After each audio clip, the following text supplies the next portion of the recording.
Osho meditation the first and last freedom. क्या आपने कभी ट्राई किया है मेडिटेशन, पर या तो नींद आ गई या दिमाग और ज्यादा भागने लगा। लोग कहते हैं मेडिटेशन करो लाइफ बदल जाएगी, पर कोई ये नहीं बताता कैसे। ओशो कहते हैं मेडिटेशन कोई टेक्निक नहीं, जीने का तरीका है।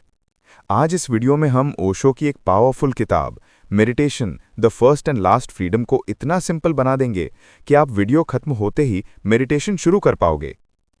मेडिटेशन इतनी मुश्किल क्यों लगती है? सबसे बड़ा कंफ्यूजन ही ये है कि लोग मेडिटेशन को गलत समझ लेते हैं। किसी को लगता है मेडिटेशन मतलब आंखें बंद करके जबरदस्ती चुप बैठना।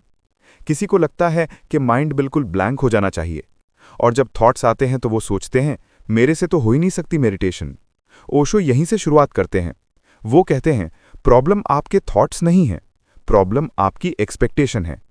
उनके हिसाब से मेडिटेशन एक प्रोसेस है, और इस प्रोसेस को वो 5 सिंपल फेजेस में तोड़ देते हैं ताकि एक नॉर्मल इंसान भी समझकर प्रैक्टिस कर सके। बॉडी और माइंड को रिलैक्स करना। सोचो आप एक भरे हुए नॉइजी रूम में शांति ढूंढ रहे हो। पॉसिबल है?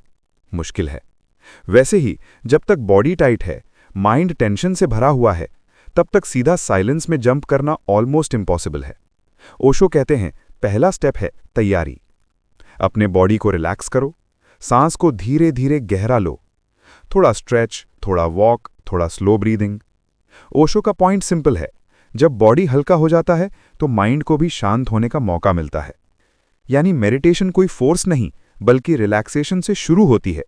दबाए हुए इमोशंस को निकालना, ये ओशो की सबसे यूनिक बात है। हम सबके अंदर सालों से दबे हुए इमोशंस होते हैं, गुस्सा, डर, दुख, फ्रस्ट्रेशन, लेकिन हम उनको दबा दबा कर नॉर्मल बिहेव करते रहते हैं।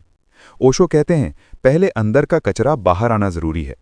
उनके डायनामिक मेडिटेशन जैसे मेथड्स में वो अलाउ करते हैं, रो लो, चिल्लाओ, हंसी आती है तो हंसी लो, बॉडी को हिलने देने दो, जो दबाया हुआ है उसको बहने दो। एक जगह ओशो कहते हैं जिस दिन तुमने अपने असली इमोशंस को पूरी तरह से जी लिया, उस दिन तुम्हारे अंदर एक नई खाली जगह बनेगी, और वही जगह मेडिटेशन के लिए तैयार होती है। यानी कैथारसिस मतलब अपने आप को परमिशन देना, रियल होना, मास्क उतार देना।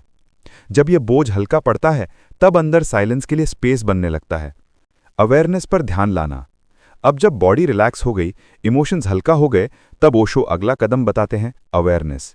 ये वो जगह है जहां लोग कंफ्यूज हो जाते हैं। लोग सोचते हैं कॉन्सेंट्रेशन मतलब जोर लगा के एक जगह ध्यान चिपका देना, लेकिन ओशो इससे भी सटल तरीके से समझाते हैं।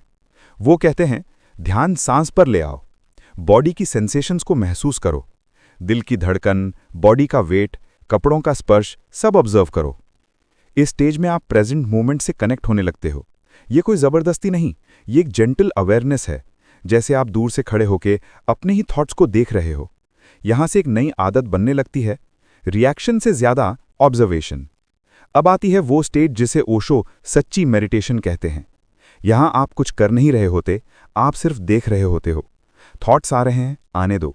फीलिंग्स आ रही हैं, आने दो। मेमोरीज, प्लानिंग, फियर, सब आने दो। आप सिर्फ एक विटनेस बन जाते हो। ओशो इसको एक बहुत प्यारी लाइन में समझाते हैं, तुम आसमान हो और तुम्हारे थॉट्स बस गुजरने वाले बादल हैं। आप बादल के पीछे भागते नहीं, आप उनको रोकने की कोशिश नहीं करते, आप सिर्फ देखते हो। धीरे धीरे क्या होता है, बादल कम होने लगते हैं, घुंघराहट हल्की होने लगती है, और पहले बार आपको अंदर एक गहरी शांति का एहसास होता है। यही है ओशो के हिसाब से मेडिटेशन का एसेंस। ओशो यहीं रुकते नहीं, उनके लिए मेडिटेशन सिर्फ आंखें बंद करके बैठने तक सीमित नहीं है। वो कहते हैं अगर तुम मेडिटेशन करके भी उदास, हैवी और सीरियस हो गए तो कुछ को गलत हो गया। उनके लिए सच्ची मेडिटेशन का फाइनल फेज है सेलिब्रेशन। आपका चलना भी ध्यान बन जाए, आपका काम भी ध्यान बन जाए, आपका खाना, बात करना, हंसना, सब एक तरह का मेडिटेशन बन जाए। ओशो का मैसेज ये है, मेडिटेशन का मतलब लाइफ से भागना नहीं, बल्कि लाइफ को और गहराई से और ज्यादा जॉय के साथ जीना। उनकी एक बहुत पावरफुल लाइन है, जहां डांस है वहां डिवाइन है, जहां हंसी है वहां प्रार्थना है। यानी जब अंदर की शांति बाहर की खुशी बनकर निकलती है, वही असली मेडिटेशन का फल है। इमोशनल टच, अपनी जिंदगी से कनेक्शन।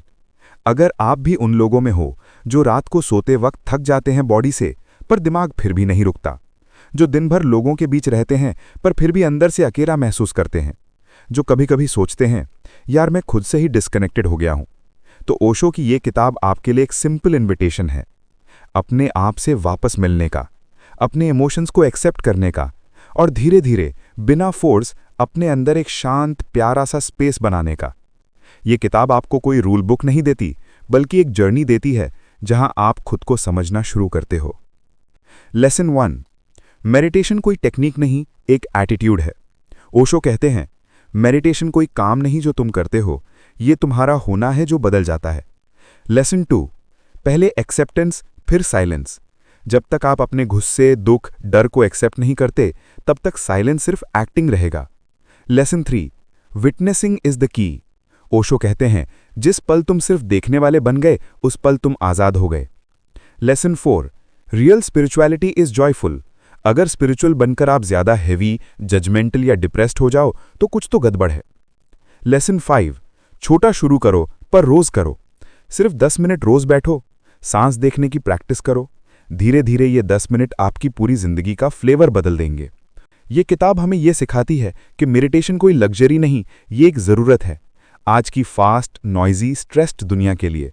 अगर आप ट्रू फ्रीडम फील करना चाहते हो, अंदर से हल्का, क्लियर और अलाइव रहना चाहते हो, तो मेडिटेशन से बेहतर दोस्त कोई नहीं। आज से ही डिसाइड करो, रोज के सिर्फ 10 मिनट, सिर्फ अपने लिए। ना फोन, ना सोशल मीडिया, सिर्फ आप और आपका सांस। अगर आप चाहते हो कि मैं ओशो की दूसरी बुक्स पर भी ऐसी सिंपल ब्रेकडाउन वीडियोस बनाऊं, तो कमेंट में लिखो ओशो सीरीज कंटिन्यूड। वीडियो अच्छा लगा हो तो लाइक ज़रूर करें, अपने दोस्तों के साथ शेयर करें और ऐसे ही रूहानी और प्रैक्टिकल कंटेंट के लिए चैनल को सब्सक्राइब करना मत भूलना। याद रखिए, मेडिटेशन पहला कदम भी है और आखिरी आज़ादी भी। मिलते हैं नेक्स्ट वीडियो में। तब तक के लिए खुद से मिलने की छोटी सी प्रैक्टिस रोज़ ज़रूर कीजिए।